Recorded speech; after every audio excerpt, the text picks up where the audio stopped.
সমুদ্রের মাঝখানে জাহাজ ডুবে গেল, কত মানুষ মরে গেল আল্লাহ। কিন্তু তুমি একটা গর্ভবতী মহিলাকে একটা কাঠের টুকরার উপরে আশ্রয় দিলা। মহিলার পেটের মধ্যে 10 মাসের একটা বাচ্চা ছিল। সমুদ্রের উত্তাল ঢেউয়ের মধ্যে কাঠের টুকরাটা হিলতেছিল, দুলতেছিল।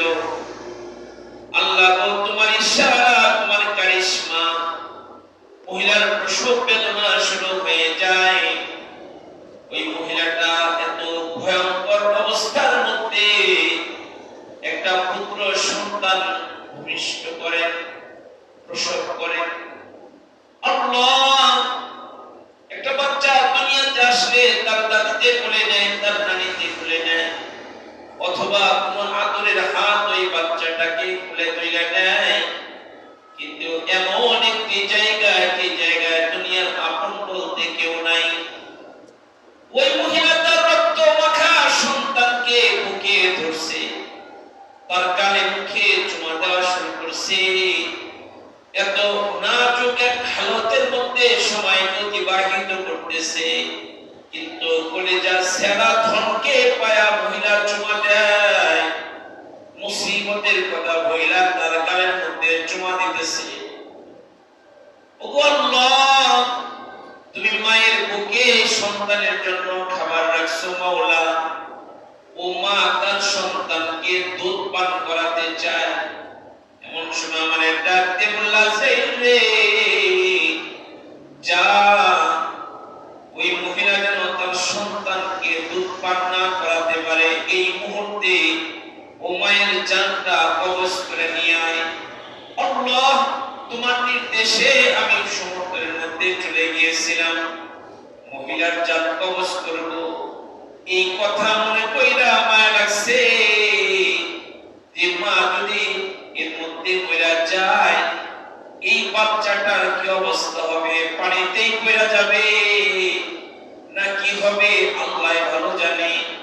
আল্লাহ, বড্ড মায়া লেগেছিল ওই মহিলার জান কবজ করতে, কিন্তু কি করব, মহিলার জান আমি কবজ করে নিয়ে এসেছিলাম। আল্লাহ, আরেকবার আরেকজনের জান কবজ করতে গিয়ে আমার বড় মায়া লেগেছে।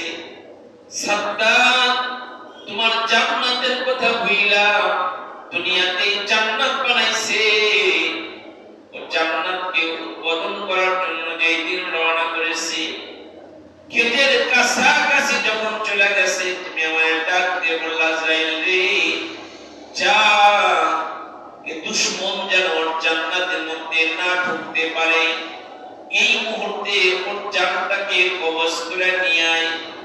ও আল্লাহ, আমি সাদ্দাতের দুনিয়ার জান্নাতের সামনে আরাবিয়ানের স্রোতে গিয়ে দাঁড়ায় গিয়েছিলাম। সাদ্দাত আমাকে সোয়ারের উপরে বসে বলতেছিল, কে রে তুই? আমার জান্নাতকে উদ্বোধন করবো আর তার সামনে দাঁড়ায় রইছস। আমি বলতেছিলাম, ওহে সাদ্দাত, জরুরি একটা কথা তোমার কাছে নিয়ে আসছি, জরুরি একটা নালিশ তোমার কাছে নিয়ে আসছি। সাদ্দাত আমাকে ধমকে সুরে বলতেছিল, বেয়াকুব, এখন কি কথা বলার সময় আছে? এখন তো আমি আমার জান্নাত উদ্বোধন করব।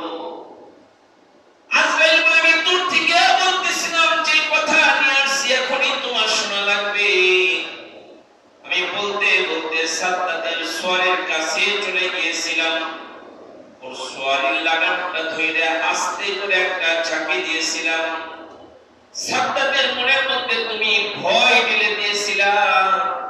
ও আল্লাহ, আমি সাদ্দাতকে বলেছিলাম, মাথাটা নিচু করো, তোমার কানে কানে আমার কথাটা বলা লাগবে।